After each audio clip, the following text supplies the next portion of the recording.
to, let me just read you some notes that I wrote, and if you want to get in your Bible, and Ms. Linda, there's, I don't know which one you use, but there's several of them. Isaiah, if you want to find the book of Isaiah, chapter 14. I mean, there's a lot of places we could go with this particular word, but I wanted to look at this. And wanted to just make some points from some notes that I had wrote about this physical world that we are in. And to me, it's a heaven on earth. And it's like I heard one guy say, if you were to go to the moon and look back at the earth, you would not be able to tell that it wasn't heaven. Right? You wouldn't know. I mean, because all you have in your mind is an idea of what heaven is. And that idea has been painted over hundreds and hundreds of years from religion. In other words, you think of heaven as a paradise, a massive, beautiful garden, right? Or something like that. That's where people's general idea. But somehow or another, there is a conception, which is a twisted idea, that the world is Maya or illusion. It's not real. Is your world not real? Yes, it is right now. Well, there's a lot of schools of thought that say your world's not real. Even if you did create it, even if you created your world, it's not real. It's just an idea, an illusion that you got. Well, I have to disagree with that, totally and wholly. Your world is real, whether it's serving you or not serving you, whether it's hurting you or helping you. It's real.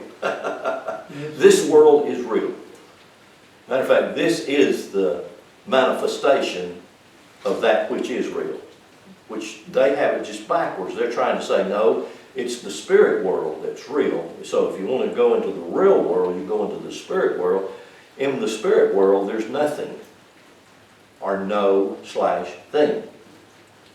Why? Because the spirit world projects itself, whatever it is, into material and manifests the world. So whether you think it's real or not real, it's real. It's real. And most people, it's hard to really accept the idea that it's an illusion. Everybody has a real difficult time with that. You have to be convinced of that over and over and over and over. And I know quite a few people who embrace that idea that this is just your world is something that you've created. And I agree with that. You did create it, but it's definitely real. So the physical world, in other words, the natural world, is not an illusion. And so I want you to look at this passage of Scripture with me in Isaiah 14:17, if you would.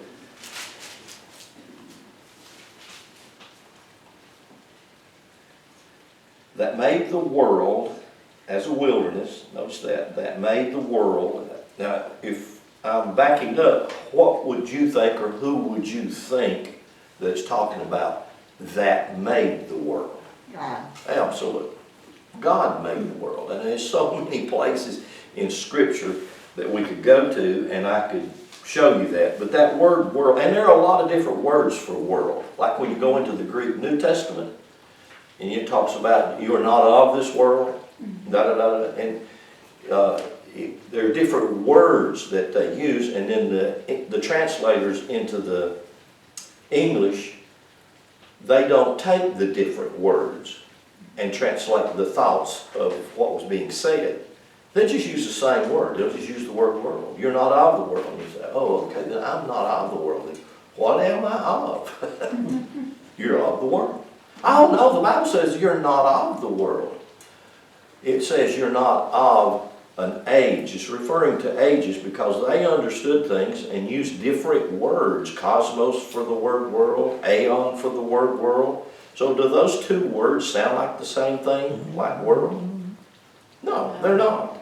And they have different definitions, different meanings behind these words, and you go back in Hebrew, same thing. You got the same issue. And I've said this over and over and over. This is one of the very things that started me on my quest of, well, what does it really say? You know, because you have so many different words that are used.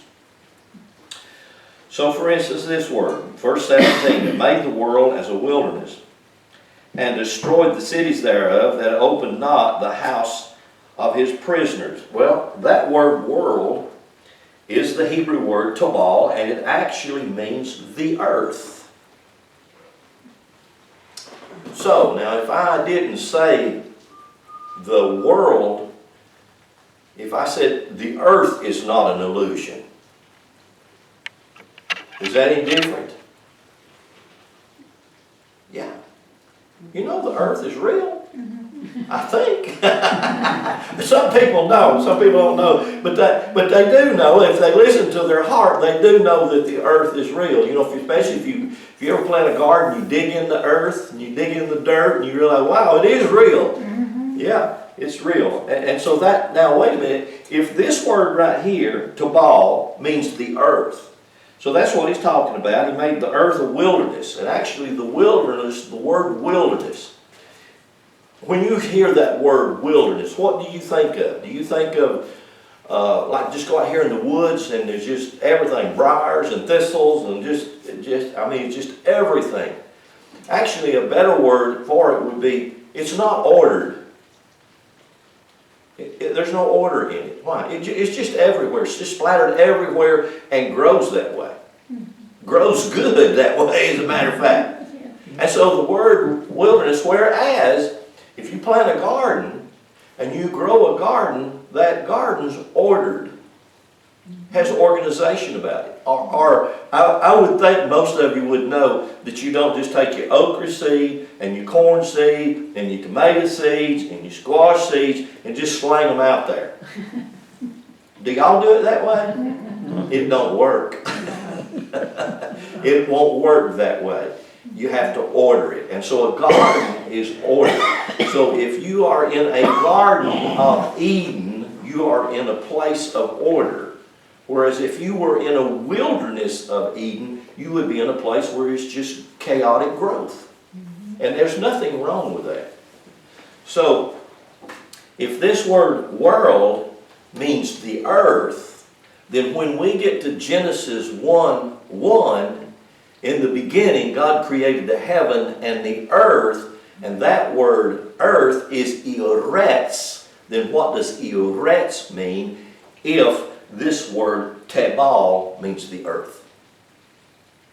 Is that a good question? I think it's a good question. And so I said, well, what are the translators doing? Well, number one, and I say this, and I can't ever say it enough in my opinion, is that Genesis 1, 2, 3 through 12, chapters 1, 2, 3, all the way through 12, are so distorted, so contorted, so mistranslated that we haven't got the meaning of those. And if we do, and when we do, it will rock our world. It will literally begin to change us.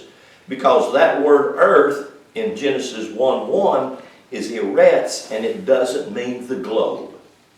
Whereas this word tabal, that's exactly what it means. It means the earth, this globe that we live on. Well, guess what? God's the one that created this globe that we live on. So to say that this world, i.e. the earth, is an illusion, to me that's borderline being nonsensical.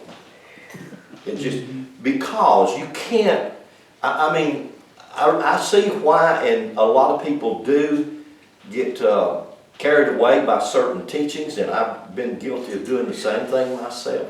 But to get down and just do some serious research and study to get a hold of things, it's difficult, but it's rewarding. it brings tremendous reward. So the earth, this word tabal means the earth. It means as a moist place. You know, the earth, 2/3 of this globe is covered with water. So it has no alternative other than to be moist. And for it to be moist means that it's productive. Because water is the basic element to grow anything. I don't care what it is. That's why you're 75 to 90% water, period. And everybody, you know, everybody is that. So it means this word tobal means the inhabited globe that is not an illusion and that it really is real. So if you really want to know what's real, go out and hug a tree. It's real. It really is real. Or go out and watch a bird fly. It's real. It's not an illusion. You're not just imagining that. It's real. And so that's what this means. So Genesis 1:1, the word eretz, actually the word eretz in Genesis 1:1 through Genesis 2:3 is referring to the 7 basic building blocks that build a physical body. And one of those basic building blocks is the skin, which is the largest organ in the body. It is. And actually that word eretz means to be bordered or have a boundary. And that's exactly what your skin does. Your skin is actually the boundary of your body, and it keeps all the cells inside your body and separates you from me. Yeah. Otherwise, we would just all mesh together. I could just walk into you and walk through you. But you have that. That's the eretz. Haven't you ever heard that you are an earthen vessel?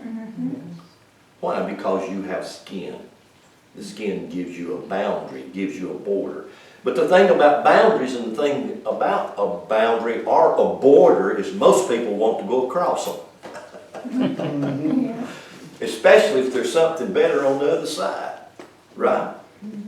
And so what do you do to keep them from going across? You build a wall. And don't we do that? We do that. And I'm not talking about the one down there between Texas and Mexico either. Anyway, this word eretz in the Hebrew is spelled with the aleph, the resh, and the final tasada. And actually the word, even though we have been taught, see, Genesis 1:1, if we could ever get that, just that one verse, partially straightened out in our minds, it would help us to begin to unfold the rest of the verses. But since we've been deceived and we think that religion has taught us that Genesis 1:1 is history. And being history, it means that God did this thing, i.e. created the earth, and then put man on it, and then man messed up. Man really blew it.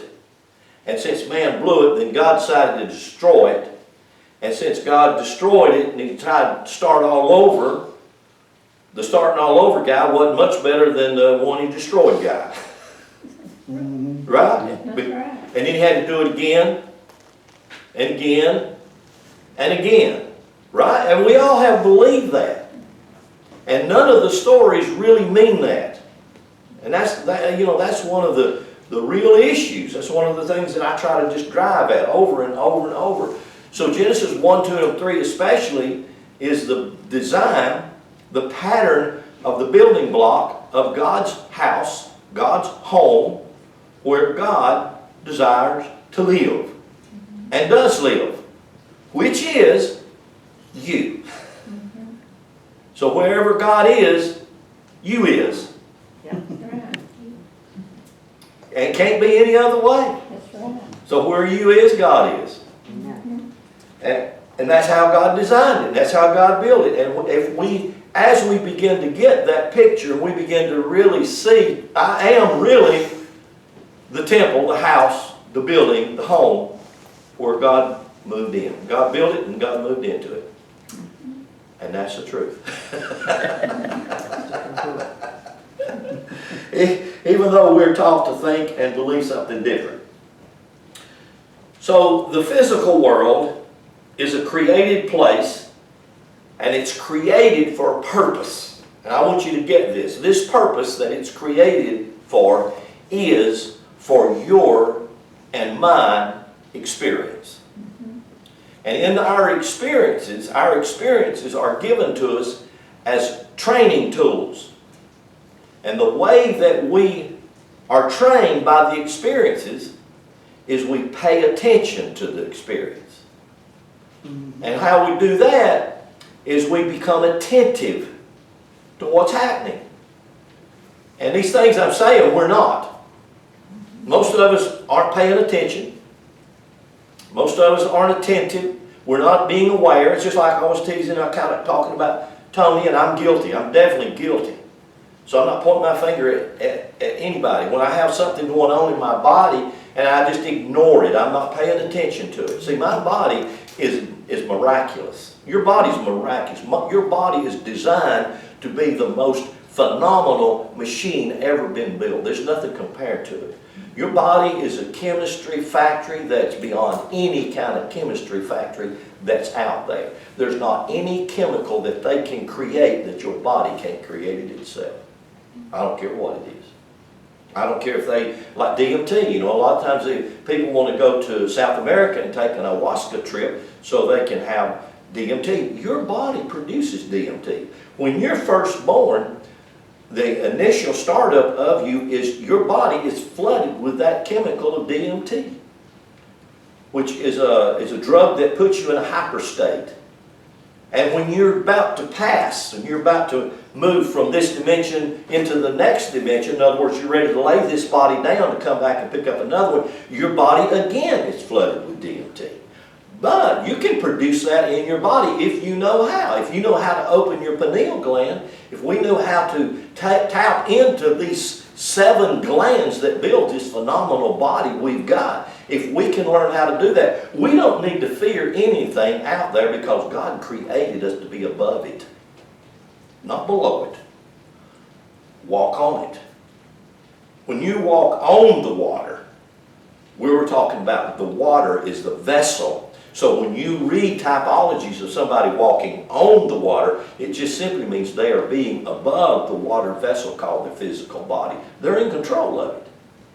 Steve, you had something? When you talk about our body creating the chemicals, Wayne Dyer talked about this study years ago.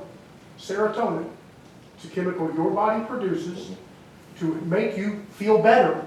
It's what they try to put in so many of the antidepressants unsuccessfully. Yeah, the happiness. And here's the story behind the study, this particular study, though. You want to learn how to make yourself feel better? It says if you were the one doing a kind deed to somebody, your serotonin levels in your body naturally rose. Right. If you were the one receiving, they naturally rose to a very slightly less degree. And if you were just in the presence of people doing kindness for one another to a noticeably different degree, but your serotonin levels still raised. Right. If we would learn just how to function the way that book teaches us to, whether you want to call him a literal Jesus or not, he taught us to love one another. Yeah. Your serotonin levels from just behaving that way could overcome so many other things in your life. Yeah, practice kindness is a good deed. All it do, it will raise your serotonin, and you know, but all of the different things that we take, melatonin. You know, a lot of people take melatonin at night before they go to bed to have sleep. Your body produces all of that. There's nothing that your body don't produce that your body don't need. You know, and so to go and get injections, to go and get this, and to take these prescriptions or whatever that they have us on that to destroy us, not to help us. They're not really trying to teach you how to be whole and how to be healthy and free from anything. They'd rather you be sick. It lines their pocketbooks. And so but your body, the arets, we are earthen vessels. Genesis 1:1, heaven, shamayim, that's the Hebrew word. It means the higher body and the lower body, the spiritual body and the matter body, and the arets, which is the skin that covers that body. Now, if you get that, Genesis 1:1, if you begin to get that into you, crawl and chew on it a little bit, and chew on it and realize, no, we're not talking about God creating a planet out yonder somewhere and calling it heaven, and then creating an earth down here and calling it earth. No, that's not at all what it's talking about. Bereshit, that's the first word in the beginning. It's at birthing. This is what happens to you at birthing. And then Genesis 1:1 through 2:3 is about the physical body. It is about the body. And the body is important. God made sure that, I mean, it's listed over and over and over throughout Scripture. Your body is not an illusion. It is real. Embrace it. Get to know it. Pay attention to it. Become aware of it, because it's constantly sending us signals, but we do not listen to the signal. I'm talking to me. I ignore them a lot, whether it's a pain or whatever it would be. If we pay attention to it, then our body can begin to instruct us and tell us, here's what you need to do. But we don't do that. But we're learning, right? The physical world is created to be the place of experience. To be the place of experience. And then, if you go with me to Genesis 3, chapter 3, verse 1, most misunderstood Scripture, so misunderstood. Genesis 3, 1, now the serpent. Now the serpent. My. And the serpent, which is the Nachesh. Nachesh gets confused with the Nafesh. The Nachesh and the Nafesh work together like a hand and a glove. They work together like a male and a female. They work together to procreate, to produce. And yet we have taken this serpent to be a snake, to be the devil, right? We made it into everything other than what it is. It is that which God gave you as the experiencer. And that experiencer is connected to all of the sensual apparatus, and especially your mind. Because your mind is a part of your sensual apparatus. Even though you can say, well, it's that which feels. Your mind is your nafesh. It's your soul. Your soul and your mind. And your soul and your mind is that which thinks. It's that which knows. And it's tremendous gift, and it's given to every one of us to function the way God designed it to function. And if we will pay attention to it and let it will function in such a way that will enhance us, and that will enrich us, and that will bless us. Now, every one of us, whether you are a man or you're a woman, you are sexual, and I'm not meaning this I'm meaning it in a you are male and female. Both. You're both and. You're not just one or the other, even though you may have a female body or you may have a male body. You have within you have a right and left. How many got a right and left arm? Thank God. Yeah, you still got both of them. You got a right and left leg, right? You got a right and left leg. You got a right and left hemisphere of your brain. Why are you all this duality? And you realize anything that's dual has contradiction in itself. Do you know that?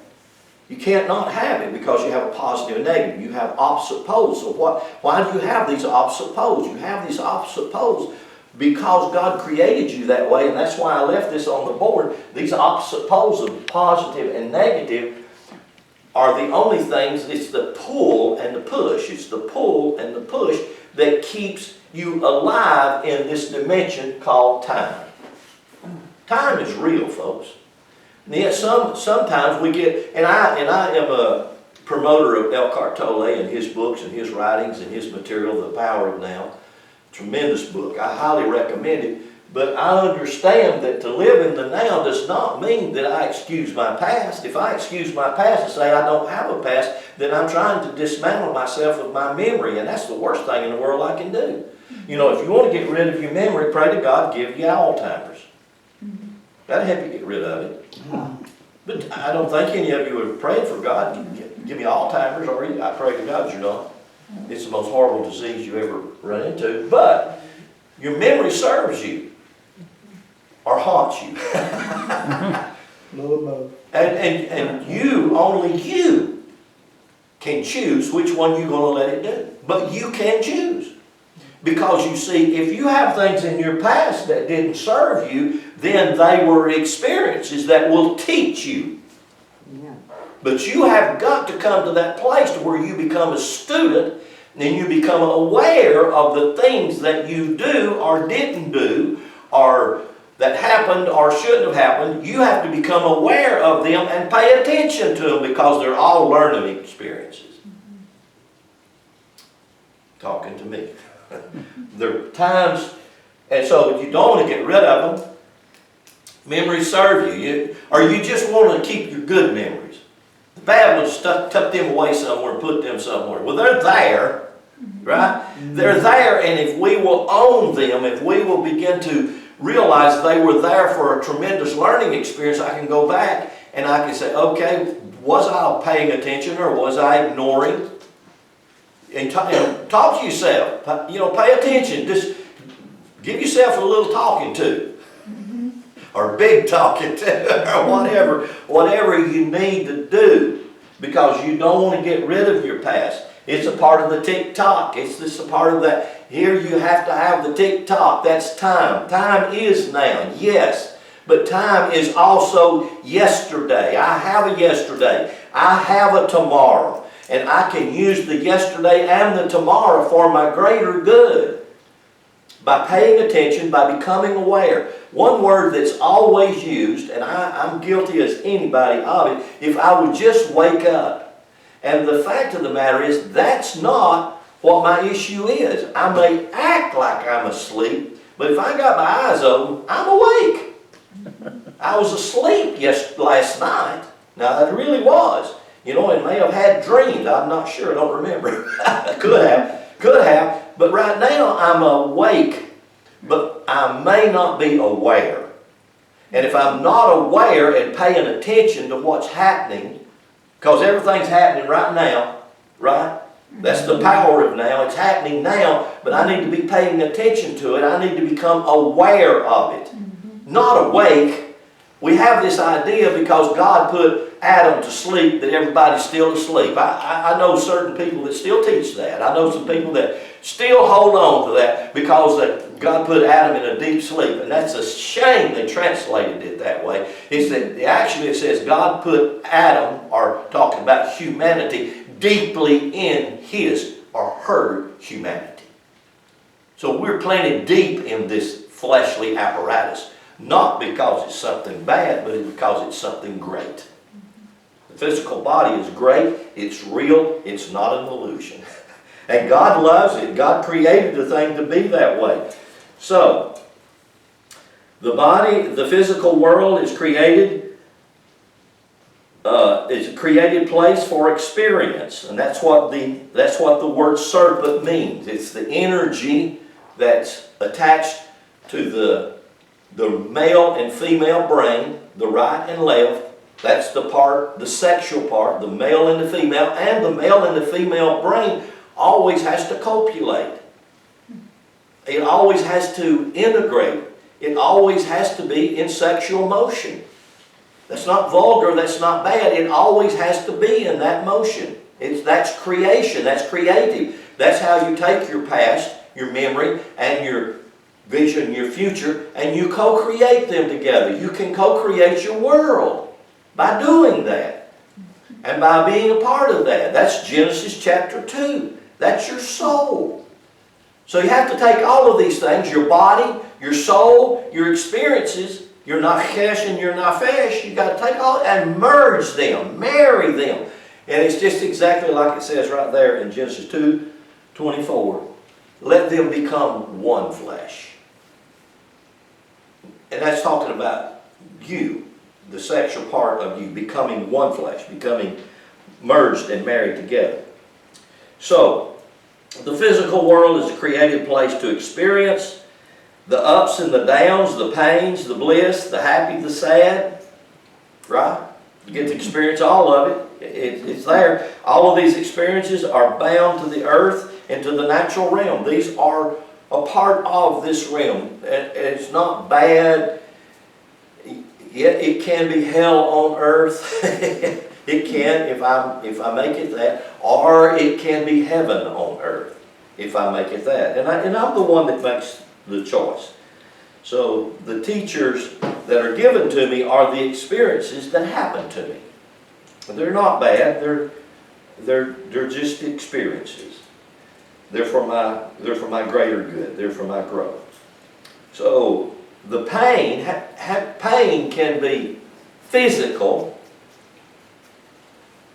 but what's even worse, pain can be emotional.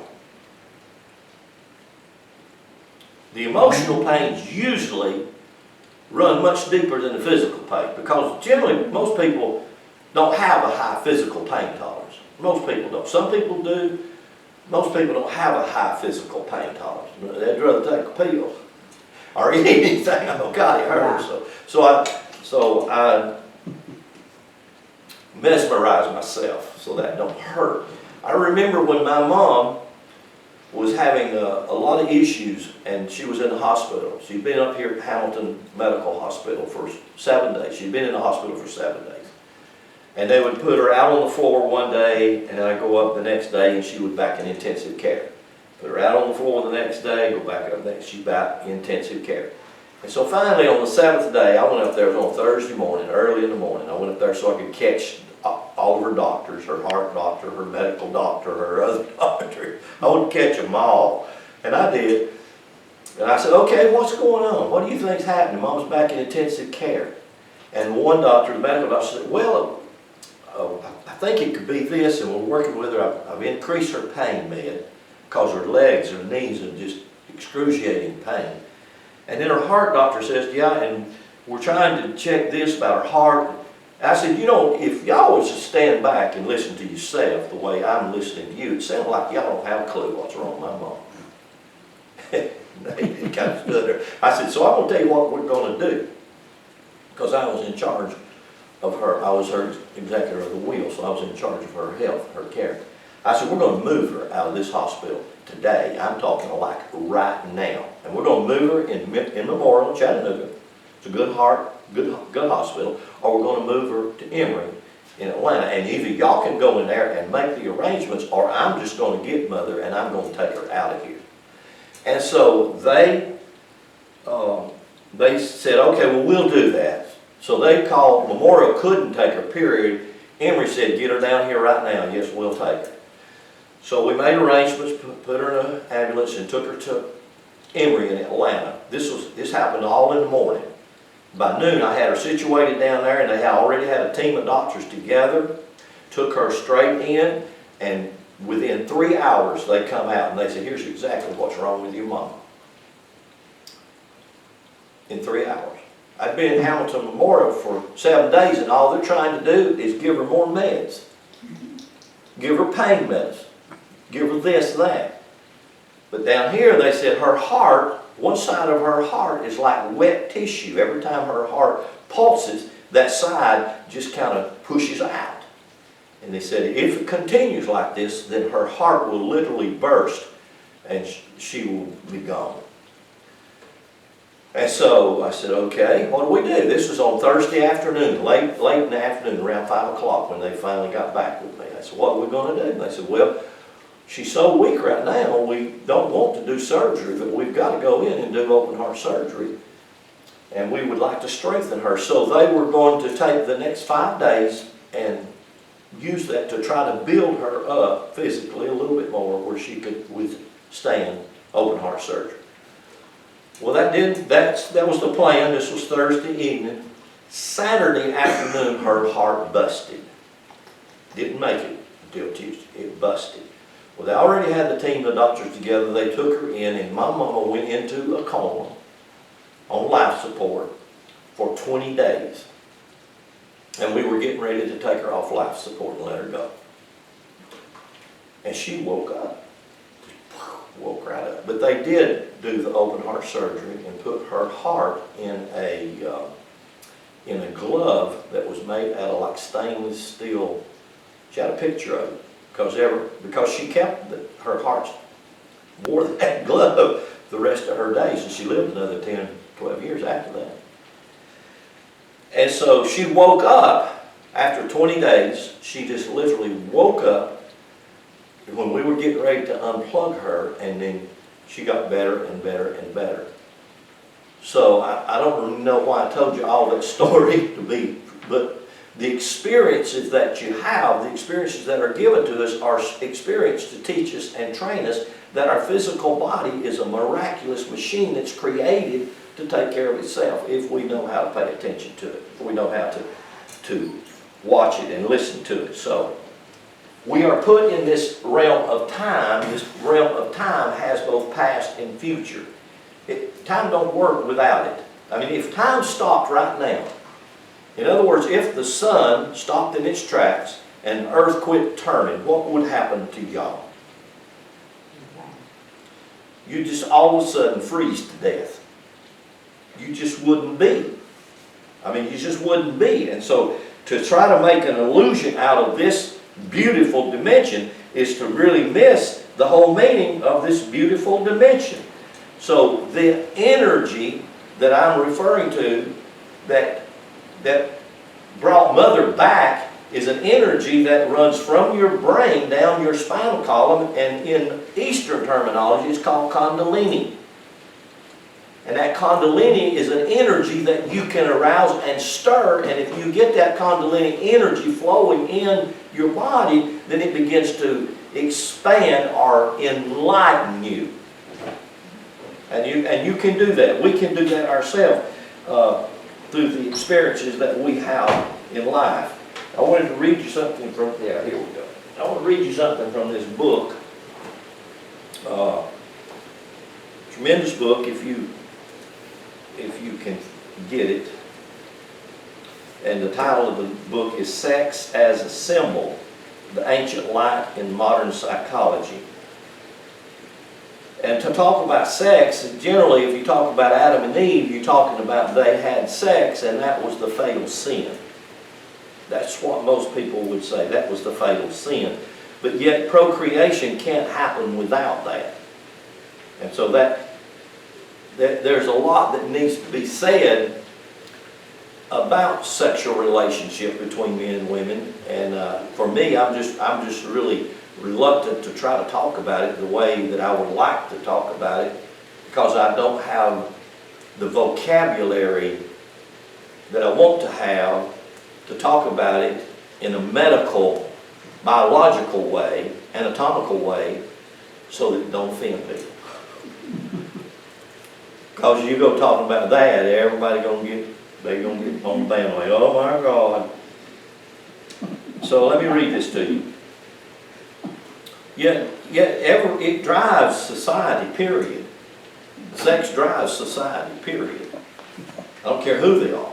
It's the energy that's there. And guess what? God put it there. God's the one who created it to be that way. It's not wrong. So let me just read you this. Most schools of religion held sex symbols to be a symptom of degeneracy in religion, whether in theory or in practice. Did you get that? In other words, most religion, the only religious organization in the world that I know of for 1,700 years that has been dominated. Where did I write that down?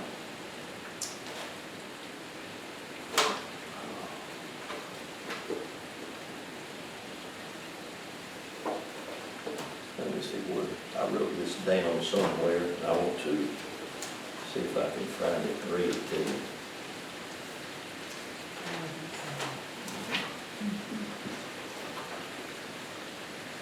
I just got too much stuff the other day.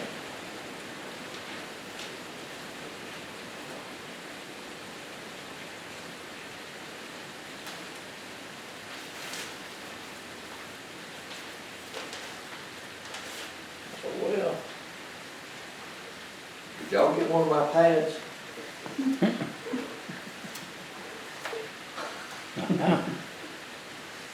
It's always the last place you look. I knew I had that. Now I will say this, You already know this. This is not to be vulgar in any way, shape, form, or fashion.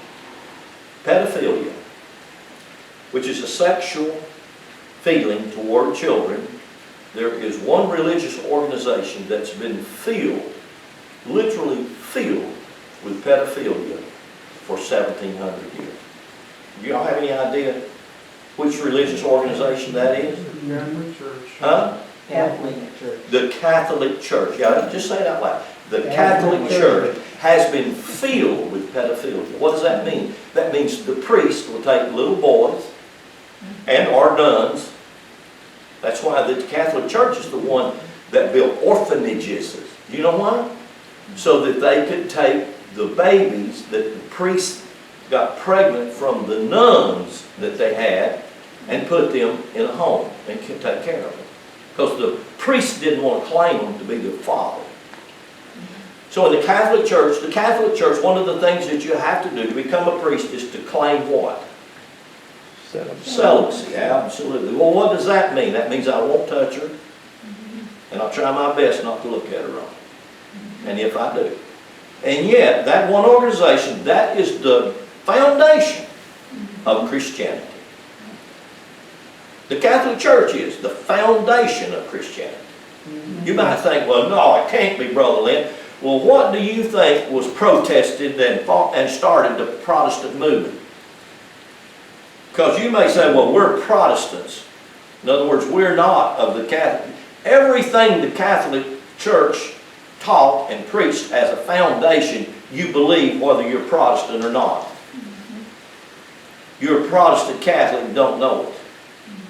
Because the ideologies that they gave us and have handed us for the last 1,700 years, like for instance, an Old and a New Covenant, that come through the Catholic Church.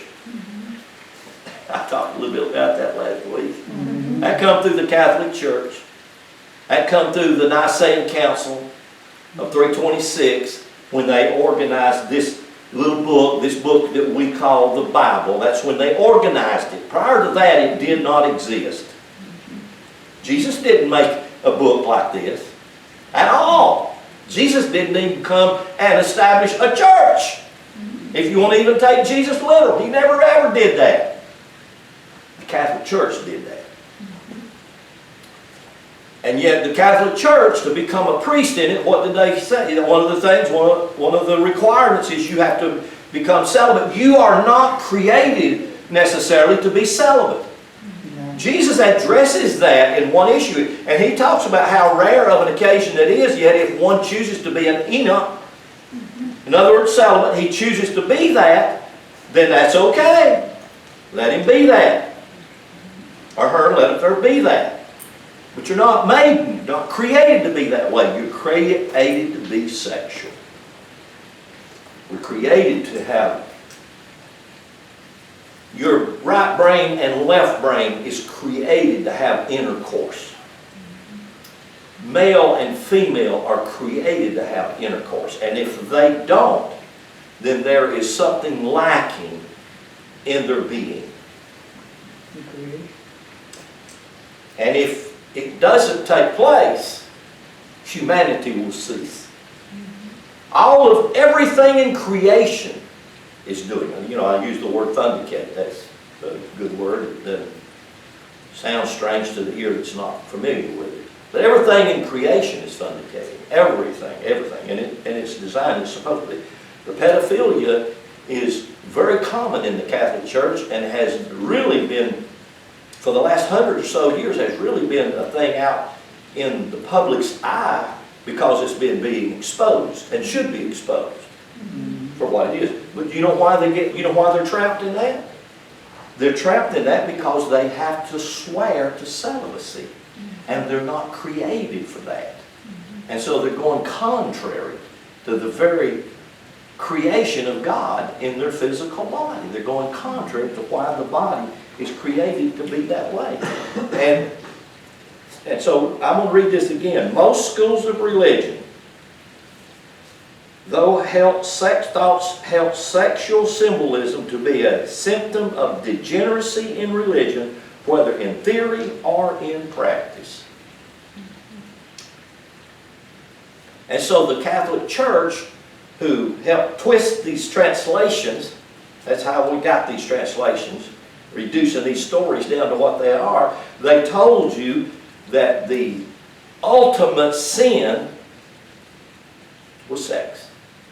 And Adam and Eve created it in the garden and gave birth to you, and so therefore you are born into sin. in sin. Yeah. Whether your mom and daddy stood before the preacher and said, I do, or you were raped and you had a baby, then you were conceived in sin. That is a lie. That is a lie that haunts us and we don't even know what to do with. That is not even what sin is. Sin is pain. And there's not any one of us that don't carry pain. And most every one of us, the worst pain we carry is emotional. It's not physical. Emotional pain sets deep, deep in the psyche, deep in your heart. And matter of fact, it's hard to go deep in there. A lot of people don't even know how to go deep in there and get themselves free from it. But you have to go. It's just exactly like having an infection deep in your body, and you have to go in there and lance it so that corruption can get out of there, so that poison can get out, or it can kill you.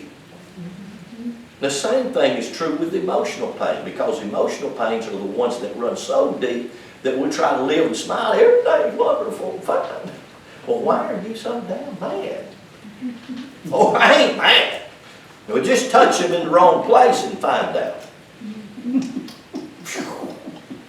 And anger will explode itself. Most schools of religion, though, thought held sex symbolism to be a symptom of degeneracy in religion, whether in theory or in practice. It has come to be rated as, at its worst, outright worship of sex. And the reason he's talking about the degeneracy of sex symbols, if you will just go on the internet and look up sex symbols, you will find every culture on the face of the earth, whether it be Mayan, Egyptian, Hebrew, Hindu, Japanese, American Indian, I do not care where you want to go. All kinds of sexual symbolism, whether they be phallics or whether they be the womb, it doesn't matter. They're everywhere. You know, when I went to Egypt 6 years ago, the sexual symbols are everywhere. And they're carved in stone. I mean, they're literally carved in stone. You know, and you see all these symbols, you know, oh God. They were normal. They were natural. Everybody understood it. It was not something to be embarrassed or to be ashamed of or to be caught in. The sexual symbols exist everywhere. Why? Because this earth is sexual. That God's creation is sexual. And it's not the symptom of degeneracy. Like religion wants, like the Catholic Church wants you to think that. It has come to be rated as, at its worst, outright worship of sex. It has not been seen in the light and the character of typeism. It has been taken to be sex worship, and that on the physical, fleshly side, not sex as philosophically understood. The phenomena of universal polarization of spirit and matter. That's what the sexual symbols are all about. The universal phenomena of the polarization of spirit and matter. That's what it's about. Spirit's male, matter's female. Matter's always the mother. That produces what the male seed gives it. So those symbols that we have, if we would take those symbols and let those symbols become our teachers, then we could learn how to do what it says here. And I'm just going to read this in closing, just close here, quit here. And I'm reading Genesis 2:24. And it's not about Adam and Eve, it's about Esh and Asha. And Esh and Asha is the male and the female. These are sexual symbols. These are sexual symbols that they understood back 2,000 years ago. We just don't understand them today. We don't talk about them. It's so difficult to talk about them because people get upset or they get offended. Oh my God. Therefore, verse 24, therefore shall a man leave his father and his mother, and shall cleave unto his wife, and they, that's the Esh and Asha, it's the male and the female, they shall be one. See, and the only way they can be one is you merge them, you marry them, you bring them together. You have to bring if you have emotional pain in your Esha, in the female aspect, this would be the Esha, the female, that's matter, material. If you have pain in there that's emotional, that's not dealt with, you've just tucked it away and you hid it out, it will infect your life. It's infected your life. We ignore it. We have to go in there and heal it. We have to go in there and take care of that. We have to go in there and merge these two together, the positive and the negative. We have to go in there and make the two one. Echad, that's what that word means. Make the two, make them one. So is that what the father and mother represents in that verse? Yes. Mm-hmm. The father and the mother. The father is the source, always the source. It's always the seed. It's always the male. A woman,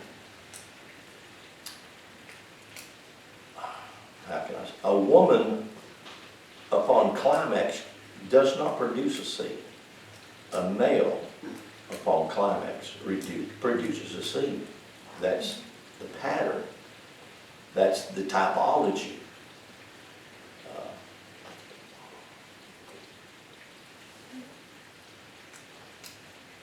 And that's what God gave us this. God gave us these typologies to teach us. You know, it's like in the fulfillment of that with yourself. I'm talking about your merging of your male and your female together. The fulfillment of that within yourself brings you happiness. Does it not? Brings you pleasure. It brings you release. And so happiness is not something that you find because you buy you a new car or you buy you some new clothes or you do something outside yourself. That, oh boy, that just really made me happy. Happiness is something that's inside you because you have experienced your fulfillment. And if we have that ongoing, then we will have an ongoing happiness. And I don't know anybody that don't want to be happy. I mean, who wants to be with a sourpuss all the time? Right? I mean, come on, hello. Right, everybody longs for happiness. And so why in the world would God give us a book that is a book about the continuation of making the male and the female? The only way the male and the female become one is through commingling. 1, 2, and 3 in our mind, in our psyche, and say it's not about a man and a woman that had sex. It's about me individually, and I need to be having sex within myself. I need to be commingling my Esh and Asha. I need to be producing inside that which God designs me to produce. And it's not just individually, it's literally out into the world. You know that. There wouldn't be no existence without it. Exactly. You know, Everything would cease to be if it wasn't. Everything in creation is overwhelmed and joyously doing it. Yes. Look at it. Look at it. I mean, I can't even, the grass is so fundicating, I can't keep up with it. It should be a hayfield. I mean, I can't cut it quick enough. It just constantly reproduces itself. You can't even kill it. Well, you wouldn't want to either. But. No, I know that, but I'm just saying everything in nature is that. But we have that swept out in us. Most every one of us have this topic I'm talking about this morning squelched inside us so that it's hard to talk about it. We get embarrassed or we get offended or whatever. Because it's Genesis 1, 2, and 3 is not told to us the way it is. It's told to us in the form of a story that's a lie that we believe to be the truth. Well, if you build a building, the foundation wrong, when you complete your building, everything about it's gonna be wrong. Amen. All the way to the top, all the way to the finish of it, where you say, okay, I'm finished the building. If you didn't have that foundation right, nothing worked right through the whole process. Yeah. Nothing works. And so that's the same thing here. This foundation goes through Scripture all the way into the New Testament and all this, and it wasn't built right. So we have a distorted view of every story. Exactly. All the way to the end of the matter, you know? Amen. And my point exactly, and that's, if I can get these Genesis 1, 2, 3 through 12 right, then I can understand these stories later on. I can understand the story of Jesus if it's the story of me. And I begin to realize that I'm the man hanging on a tree. Yeah. And I begin to see that, and I begin to realize this is a story of me coming to know me. It's a story of the resurrection of myself, my true inner being, to become the master, to become the conqueror. And when I start to see that, then I say, wow, I embrace the stories. I'm not trying to take stories away. I'm not even really trying to change. I'm just trying to make them what they were designed to be. And that's what they were. They were stories designed to bring forth truth. So whether you try to say there was a literal Jesus or there wasn't a literal Jesus, if you miss this point I'm talking about in that story, his literalness don't do you a bit of good. Or his lack of being literal don't do you a bit of good. If you miss the points in the story. Yeah. And the story is about life. And life is that which we're learning to live. And we learn to live right without all these frictions and divisions and tensions, then